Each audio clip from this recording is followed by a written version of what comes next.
मोदी जी कहते हैं हम इंडिया का नाम बदल देंगे। 900 टाइम्स इंडिया का नाम कॉन्स्टिट्यूशन में आया है।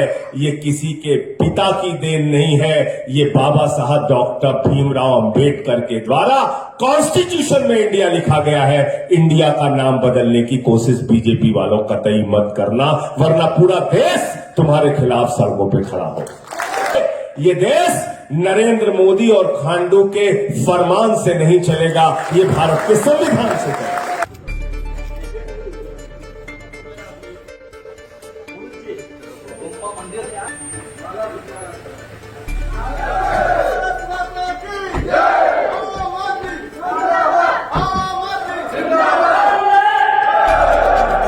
पवित्र धरती पर और उनका आगमन से ये बता रहे हैं, फिजाओं में हमारे नमन करते हैं और उनका स्वागत कर रहे हैं। हमारे बीच साथ में डॉक्टर साहब यहाँ आज विराजमान होंगे। तो ऐसे समय पार्टी अरुणाचल प्रदेश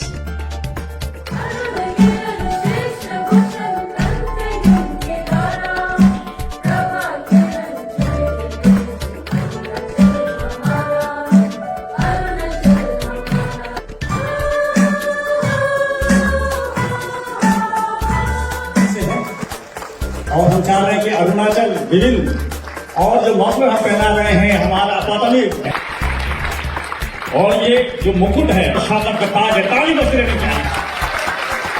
गहरा है संसद के पटल में सर तो हाथ से है कम्युनिटी की तरफ से और है ये पाताली की तरफ से है, क्योंकि हम जरूर रहते हैं और ये भी किसी बात की आगे निशी का ये तलवार है, कहते हैं ये मुकुट है हमारा ताज है निशी के लिए तो है ऐतिहासिक है समय ये तलवार उनका हमने को और प्रोड्यूस करने के लिए हमारा जैकेट है, ये हमारा तागिद कम्युनिटी से जरूर है। सेंटर से इतना पैसा आता है, 1 साल 2 साल 3 साल तक पैसा को यहाँ रखता है, टेंडर नहीं करता है। डिपार्टमेंट के अकाउंट में पैसा को डालता है, गवर्नमेंट फाइनेंस कॉन्क्रीट करके डिपार्टमेंट अकाउंट में रखता है। डिपार्टमेंट इसको इंटरेस्ट पैसा को इंटरेस्ट उठा के डिपार्टमेंट वाला अमीर बनता है, वही सेम पैसा को फिर टेंडर करता है। बहुत ही करप्शन से भरा हुआ ये स्टेट है।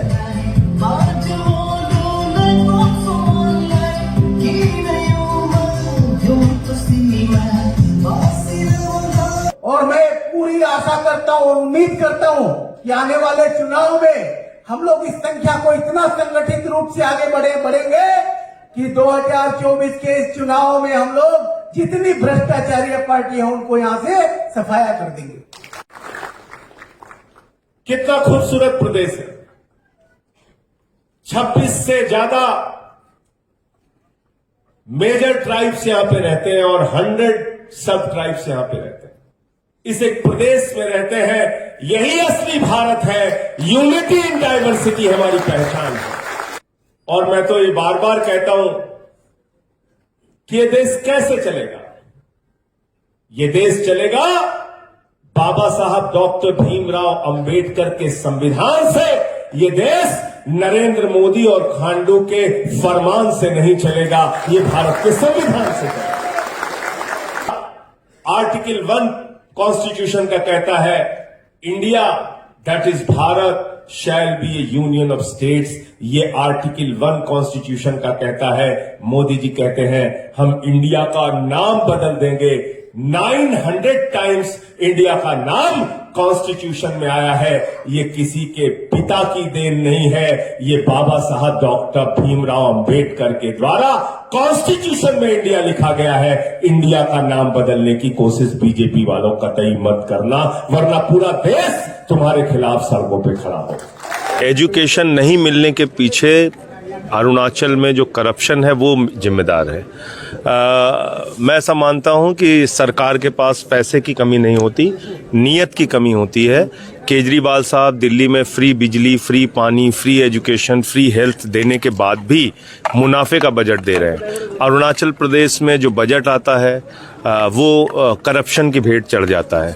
वो चाहे एजुकेशन के नाम पे हो, चाहे हेल्थ के नाम पे हो। सड़कों की हालत आप देख लीजिए। आप इस शहर से थोड़ा सा बाहर निकलेंगी तो सड़कों की हालत बहुत ज़्यादा ख़राब है।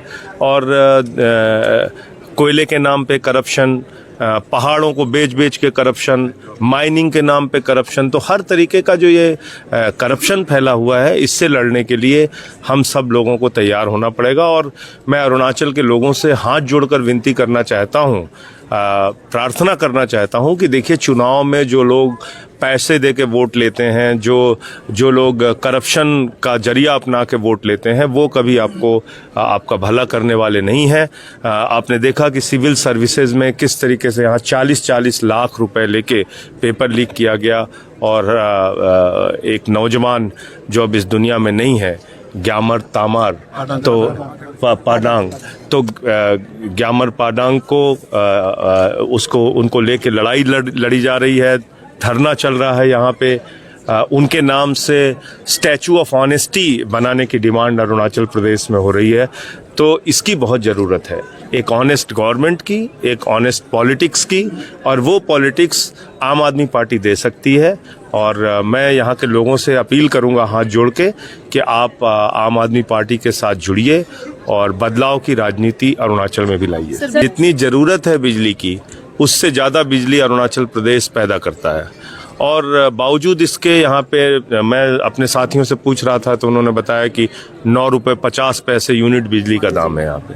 तो इतनी महंगी बिजली क्यों मिल रही है? अगर गवर्नमेंट चाहे तो यहाँ भी फ्री बिजली दे सकते हैं। जब दिल्ली में जहाँ पे कोई बिजली का उत्पादन नहीं होता है, वहाँ पे हम लोग अगर फ्री बिजली दे पा रहे हैं, तो यहाँ भी दे सकते हैं। और इसलिए मैं फिर दोहरा रहा हूँ इस बात को कि करप्शन से अरुणाचल को बचाना होगा। और देखिए, अभी आज आप देख रही हैं कि 2 महीने के प्रयास में हमारे स्टेट प्रेसिडेंट ने और यहाँ की पूरी टीम ने जो मेहनत की, उसका नतीजा आप देख रहे हैं कि कितनी बड़ी संख्या में यहाँ पे लोग आए। इतने लोग तो कभी शुरुआत में दिल्ली में भी नहीं आते थे। तो ये बहुत अच्छी शुरुआत है अरुणाचल प्रदेश के लिए।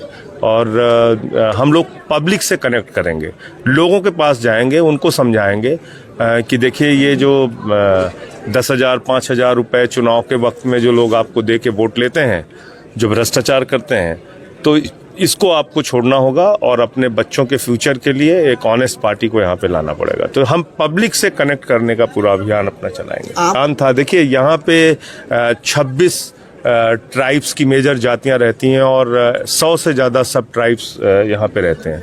ये हिंदुस्तान का जीता जागता प्रतीक है अरुणाचल प्रदेश, कि कैसे इतनी डाइवर्सिटी के साथ हम एक साथ मिल के रह सकते हैं, अमन और चैन के साथ रह सकते हैं, भाईचारे के साथ रह सकते हैं। और आप क्या कर रहे हैं? आप इस देश को बांटने की कोशिश कर रहे हैं। बीजेपी वाले कभी मेवात में हिंसा कराते हैं, कभी मणिपुर में हिंसा कराते हैं। इनका कोई काम से लेना देना ही नहीं है, देश की तरक्की से लेना देना नहीं है। ना इन्होंने 2 करोड़ नौकरियां दी, ना काला धन लाए, ना फसल का दाम दोगुना किया, ना महंगाई देश के अंदर कम की। तो ये खाली हिंसा करा सकते हैं। आप मणिपुर की हालत देख लीजिए, 5 महीने से मणिपुर जल रहा है और देश के प्रधानमंत्री चुनावी रैलियों में व्यस्त हैं। मैंने मणिपुर का मुद्दा उठाया पार्लियामेंट में, मुझे सस्पेंड करके बाहर कर दिया। अभी भी मैं सस्पेंडेड हूं मोदी जी की कृपा से, लेकिन मुझे उसकी चिंता नहीं है। आप मुझे 1 नहीं 1000 बार सस्पेंड कीजिए। मणिपुर में जो कुछ हुआ वो एक एक भारतीय के लिए बहुत ही शर्म की बात है। अगर हमारी माताओं बहनों को, हमारे घर की बेटियों को निवस्त करके घुमाया जाएगा, तो ये तो दरिंदगी का शासन है, ये कोई लोकतंत्र का शासन नहीं है। और मैं तो वो बात सुन के आज भी मुझे मन में पीड़ा होती है कि हमारे एक कारगिल योद्धा की पत्नी को निवस्त करके घुमाया गया मणिपुर में, और उसने कहा कि मैंने कारगिल में लड़ के देश को तो बचाया, अपनी पत्नी को नहीं बचा पाया। तो ये हम सब के लिए बहुत अफसोस की बात है।